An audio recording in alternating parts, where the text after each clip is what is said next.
The late afternoon sun beat down on the dusty main street of Willow Creek, turning the small frontier town into a shimmering oven of heat and dust. It was 1882, and Willow Creek sat like a scar in the Arizona Territory, a place where law and wilderness met in uneasy peace. Samuel Hayes stood near the hitching post, hat pulled low over gray eyes that had seen too much of life's hard edges. At 35, he was tall, broad-shouldered, and lean from years of cattle work under a punishing sun. His face was tanned and weathered, carved with the marks of solitude.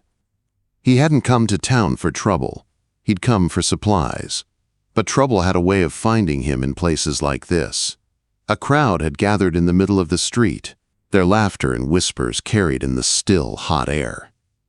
Samuel moved closer, curiosity pulling him toward the rough wooden platform someone had turned into an auction stand.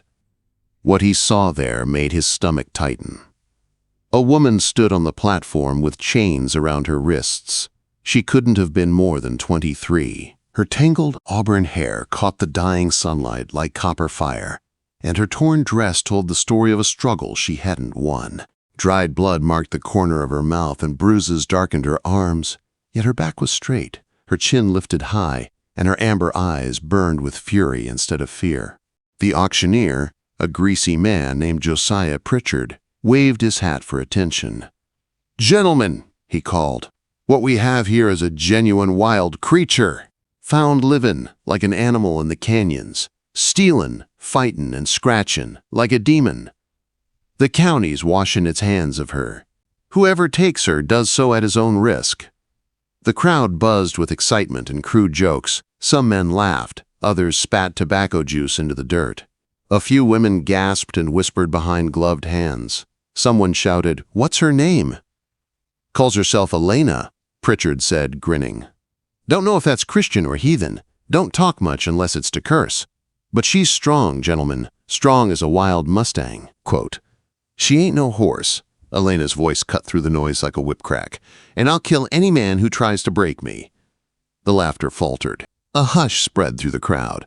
Samuel's eyes met hers for the first time, and something flashed between them. Not pity, not fear, but recognition. She looked like someone who'd fought the world and refused to bow. Now, Pritchard said, sweating through his vest. "No need for dramatics. Let's start the bidding." $20! $25! Someone called. $30! Shouted another. $40! Bellowed Bull Morrison, a heavyset rancher with drink-red cheeks. "I'll take her. Got a place for spirited fillies." Laughter erupted. Elena spat toward him, earning a sharp backhand from a deputy. She staggered, blood fresh on her lip, but her glare didn't waver. Samuel's jaw tightened. The scene made something old and angry rise in his chest. He hadn't planned to get involved, but watching the fire in her eyes dim under the crowd's cruelty, that he couldn't stomach. "45, Morrison crowed. "50, another man jeered. Before Samuel realized he'd moved, he was stepping up onto the platform. The crowd parted, murmuring. 100, he said quietly. The words dropped like stones into still water. Pritchard froze, blinking. 100? "You heard me," Samuel said, pulling a leather pouch from his coat. "Cash, ended now." Morrison's face twisted. "You can't just—" Samuel turned his cold gray stare on him. "Unless you plan to bid higher." Morrison's hand twitched near his gun, but one look at Samuel's steady stance and the hand resting near his own Colt changed his mind. He spat into the dirt. "She's all yours, Hayes. No man can tame her anyway." The crowd erupted in whispers. Samuel handed over the money, ignoring them all. Someone called out, "What you planning to do with her, Hayes? Your ranch ain't no place for a woman." Samuel's voice was calm but firm. "What I do on my land is my business." Then he looked at Elena and added softly, "Unlock her." The deputy hesitated. "She'll bolt." "Unlock her," Samuel repeated. The chains fell away with a heavy clatter. Elena rubbed her raw wrists, never looking away from him. "You bought nothing," she said, her voice hoarse but strong. "I'm no man's property." "Never said you were," Samuel replied, "but right now, getting you away from this crowd seems the best of bad options. You come peaceful, or you stay here with them." He nodded toward Morrison and the others. Elena's jaw tightened. Pride fought with reason in her eyes. Finally, she gave a sharp nod. "I'll come, but I won't kneel." "Never asked you to," Samuel said. "Wagons this way." They walked through the parted crowd, whispers chasing them like ghosts. Elena held her head high, even without the chains, walking beside him, not behind. At his wagon, Samuel paused. "Can you ride?" "Better than any man here," she said flatly. He almost smiled. "Good. There's a mare tied behind. She's yours for the journey." As she mounted, an old woman's voice called from the crowd, "You're making a mistake, Samuel Hayes." That wildness can't be loved out of a person. Quote, Samuel swung into his saddle beside Elena. "Not trying to love it out," he said. "Maybe it doesn't need to come out at all." Together they rode out of Willow Creek as the sun dropped below the horizon, the sky bleeding red and gold behind them. Two shadows stretched long across the road, a weary rancher and a wild woman with eyes like fire, leaving behind a town full of gossip, judgment, and cruelty. Samuel didn't look back, neither did she. Ahead lay miles of open desert, a long road to his ranch, and an uncertain future neither could yet name. But for the first time in years, Samuel Hayes felt something stir inside him, a quiet, dangerous feeling he hadn't known since before the war. Hope. The road stretched long and lonely beneath the silver light of the moon. 3 hours had passed since they left Willow Creek, and neither Samuel nor Elena had spoken a word. The desert night was cool, the wind dry and thin, carrying the distant cry of coyotes across the open land. Elena rode beside him, her back straight, her gaze fixed on the endless horizon. She handled the mare like she'd been born in a saddle, every movement easy and natural. Samuel watched her from the corner of his eye, careful not to make it obvious. She was still a mystery. All fire and silence, a woman shaped by hardship yet unbroken by it. "We'll camp soon," Samuel said finally, his voice low. Elena gave no reply. She didn't even glance at him. He wasn't surprised. After what she'd been through, words were cheap. He rode on, guiding them toward a small grove of cottonwoods clustered around a spring, one of the few safe resting spots between Willow Creek and his ranch. When they arrived, Samuel dismounted and loosened his saddle. "This is safe ground," he said, nodding toward the water and the trees. "We'll rest here tonight." "And if I keep riding?" she asked quietly. Her tone wasn't a threat, it was a test. He looked at her over his shoulder. "Then you'll ride into the desert and die of thirst before morning. But that's your choice." She studied him for a long moment, then dismounted without another word. Samuel built a small fire, his movements steady and calm. He'd learned that sometimes silence built trust faster than talk. The flames soon flickered to life, casting warm light across the camp. He laid out 2 bedrolls, one on each side of the fire, and placed his rifle within easy reach. From his saddlebag, he pulled a strip of jerky and a can of peaches. "Hungry?" he asked. Elena hesitated, then nodded. He handed her the food without looking at her directly.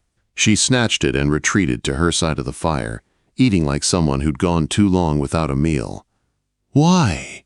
she said suddenly, her voice rough from disuse. "Why did you buy me?" Samuel looked into the flames for a long time before answering. "Couldn't stand to watch it anymore," he said simply. "What they were doing to you. What they would have done after." Her eyes narrowed. "Every man wants something." "True enough," he admitted. "I want my ranch to survive the winter. I want a good night's sleep without ghosts chasing me. But none of that means taking something that isn't mine." Quote. She watched him in silence, studying his face like she was searching for the lie. The firelight softened the hard lines of his features, revealing the quiet steadiness beneath. "And if I run?" she asked finally. "Then you run," he said. "I won't chase you. Just remember, the desert doesn't care about freedom. It'll kill you just as quick as any man might." The wind picked up, stirring the flames. Elena wrapped the thin blanket he'd given her tighter around her shoulders. "What's your ranch like?" she asked, almost reluctantly. "Hard land," he replied. 30 acres of dry ground and stubborn cattle. But there's good water and solid walls. Got 3 hands who help me keep it running. Tom, Miguel, and a boy named Billy. "They'll expect me to serve them," she said bitterly. "They'll expect you to work," Samuel said. "Same as everyone else. No more, no less." For a long time, the only sounds were the crackling fire and the whisper of the wind in the cottonwoods. Then, quietly, Elena said, "I've never had a home." Samuel didn't look up. Maybe this one will be different. Quote, "They said I was wild," she murmured, staring into the flames, "like an animal, but I wasn't always." Her voice trembled for the first time. "They caught me stealing food. I was hungry, that's all." "No shame in hunger," Samuel said softly. "They made it shameful," she whispered. "Made me shameful," she shook her head. "They called me untamed because I wouldn't bend, because I wouldn't let them own me." A coyote howled in the distance. Elena tilted her head slightly, listening with something like longing. "You understand them," Samuel said. Her gaze flicked toward him. "Better than I understand people." He nodded once. "Coyotes survive. So do you." She didn't answer, but her shoulders seemed to ease a little. The silence that followed wasn't cold this time. It was shared. When the fire began to fade, Samuel stood and stretched. "I'll take first watch," he said. "You get some sleep." "You don't trust me," she said. "I trust you enough to sleep on the other side of that fire," he replied evenly. "And I trust myself enough to wake up if you try anything." Quote. Something flickered in her eyes. Maybe amusement, maybe respect. She curled up on the bedroll, still alert, even as exhaustion took her. Samuel sat beneath the cottonwood, rifle across his knees, watching the stars. He told himself he'd acted out of decency, that he'd bought her freedom because it was the right thing to do. But deep down he knew there was more to it. Something about her fierce pride had stirred a part of him he thought had long since turned to stone. Near dawn, Elena stirred, gasping softly, as if from a bad dream. Samuel didn't move. "Nightmares?" he asked quietly. "Always," she whispered, wrapping her arms around her knees. "Morning'll chase them off," he said. "Sun's good for that." As the first light touched the desert, she stood and began to pack her things without being asked. For the first time, Samuel smiled faintly. "About what you said in town," she began, tightening the saddle straps on her mare. "That thing about me riding into your heart. Did you mean it?" Quote, Samuel looked at her, his expression unreadable. "I meant it as a joke," he said. Then, after a pause, "But maybe there was some truth in it, too." Elena looked away, her lips pressed together. "I still might run," she said quietly. "I know," he replied, climbing into his own saddle. "But you're here now. That's something." They rode out side by side, the sunrise painting the desert in gold. Behind them lay a town that would talk about them for years. Ahead lay a ranch full of hard work and harder truths. For now, though, there was only the sound of hooves on dry earth, and the faint, unspoken promise of something neither of them dared name.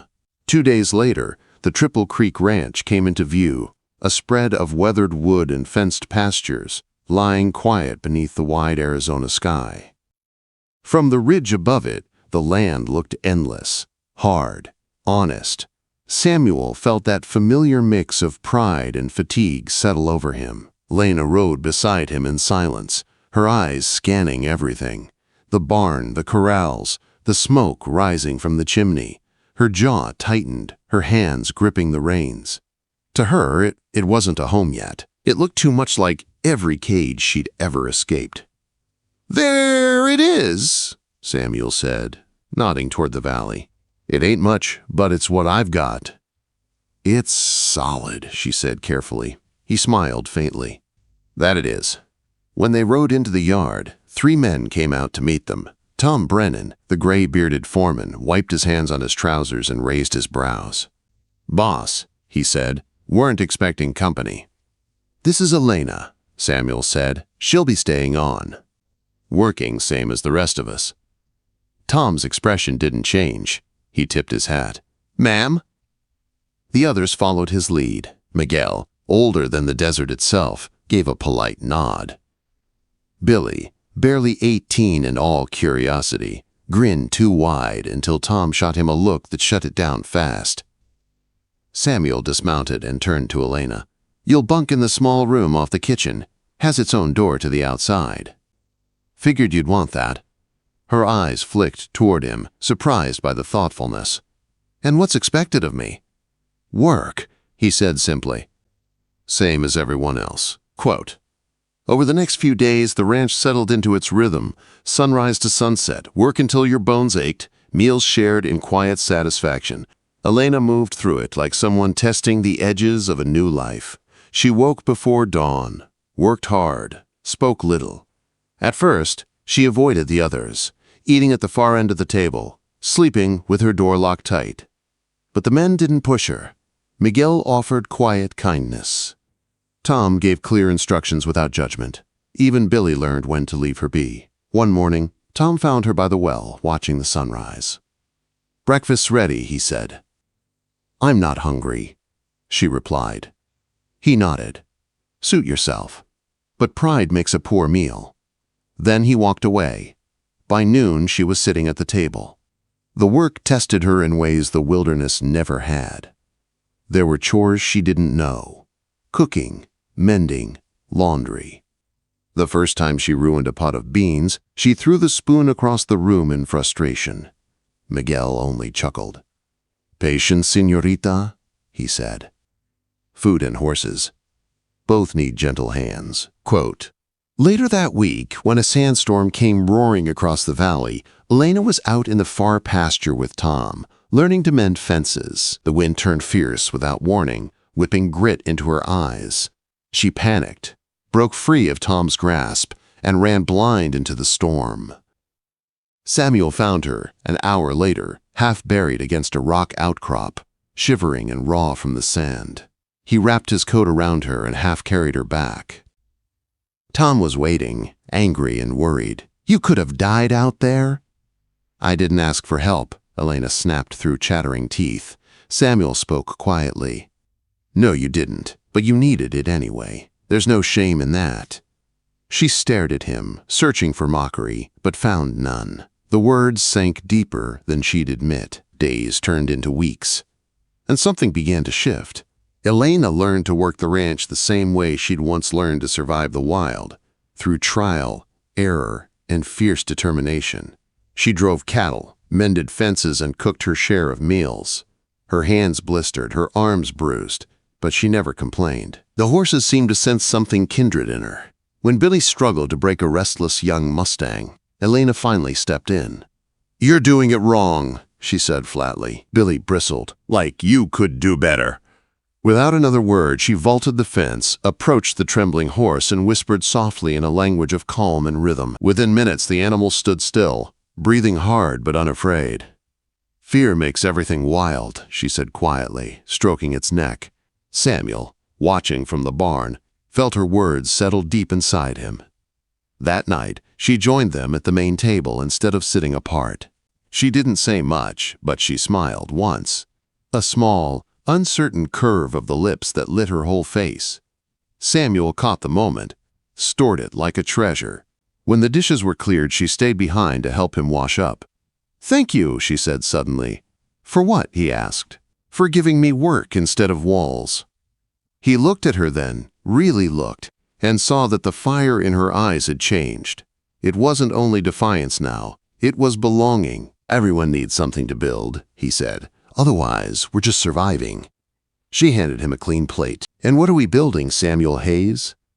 He met her gaze, steady and sure, maybe something worth keeping. Outside, a coyote called to the moon. Elena didn't turn toward the sound this time. For the first time in years, she didn't feel the urge to run. That night, when the lamps went dark, she lay awake staring at the ceiling, her mother's old name echoing softly in her mind. Elena Marchetti. It had been years since she'd spoken it aloud, but maybe, she thought, she could start again, here, on this ranch, with this man who treated her not as a prize to be tamed, but as an equal. In the quiet of that Arizona night, she realized something she'd never dared believe. She was no longer the wild girl fighting to survive. She was home.